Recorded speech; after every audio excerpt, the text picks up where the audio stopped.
Igbo mụrụ nze mụọ ọzọ abịakwanụ m ọzọ.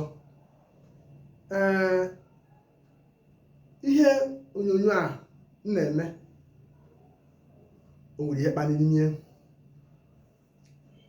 E nwere ihe onyonyo ofe odogwu na soshal midia, onye obodo o mere ya, o so wee kpali m wepụta ime ihe onyonyo a. Ya ndị etinye n'inu asị agwọ eloghị ibie na ọya ebu maọbụ ekwukwe na asọ ya n'oyibo asị na pull down syndrome.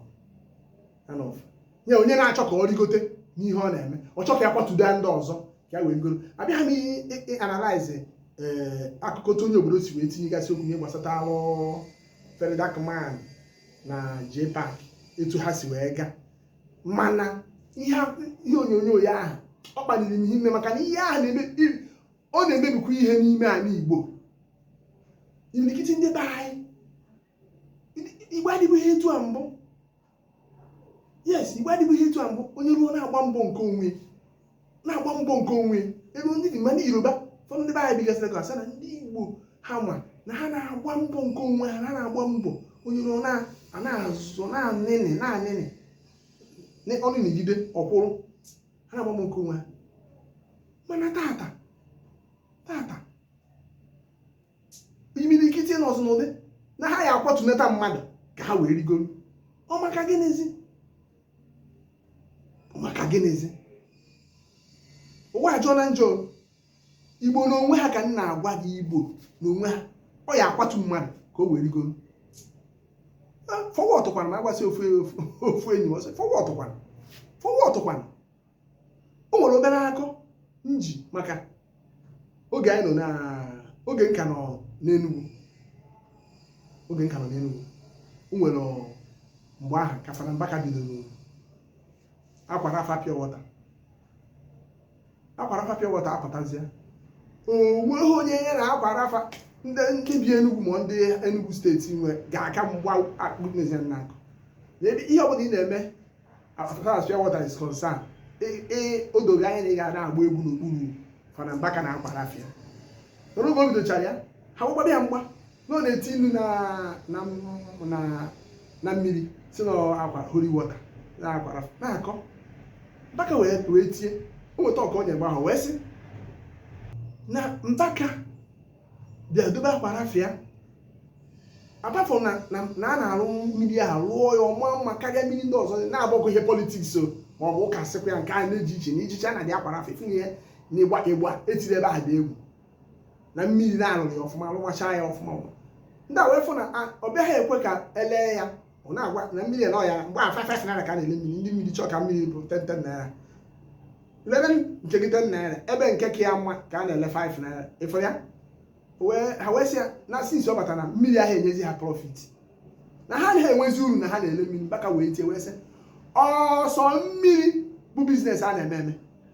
Ọ bụrụ na na-eme mmiri biznes mmiri pure water, inezi anya afụ na ọ hapụzi uru etu isi chọọ. Isi n'ihe ọzọ o si na ihe adịkwana ka ugbo ọ bụ ọzọ fie ka a na-akọ n'ugbo. Ọ sị na ọ bụrụ ịkọ ọ bụ na ọka ka ị na-akọ, mechazie fụrụ ngwo ndị bịa tọpụ ọgụ n'ọka.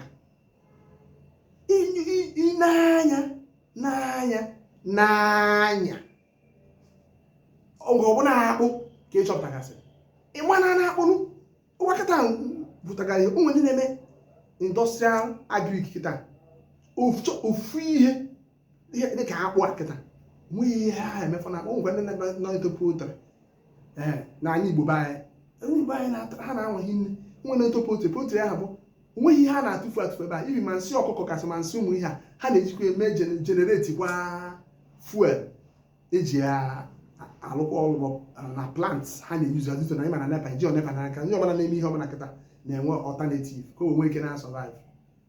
So ọka nkụ bụ n'ugbo akpụghị ofu ihe ka a na-akọ. Ke ka esi ya mụdozie na ọ bụ na ọ bụ ha mudo na ọ bụ na ọ bụ ha mmiri after all n'ibu ụzọ rụba anso n'ibu ụzọ rụba mmiri onwe mini n'ibu ụzọ rụba mmiri. No, because after na n'aka ya aka na gị ka ihe nne nna niile ịbakpuo ruo amasị gị na chi gị akarịa nkwụ onye na-aṅa ya na-abịa ịgbaji ụdọrọ gị kọtara ya ụtọ atụrụ gị ahụ gị nwa achịkọzịa mụbakwa n'ihe ọzọ bụghị ofu ihe ndị anyị ịfụkpụcha ọgaranya ngada tata ọ bụghị ihe ha ji bido ka ha ji wee ụmụ ike sef ọ bụ na ihe nyere ya ego mgbe o bidochara bụ isi mama putu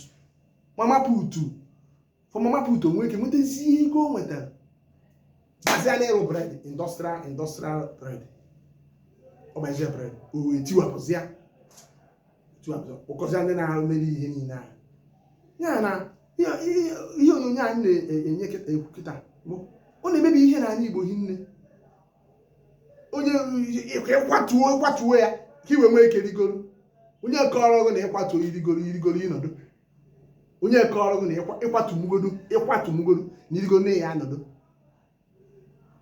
ihe ha anọdụ maka na ogbu mmanya na gịnị ọ na-ana na mma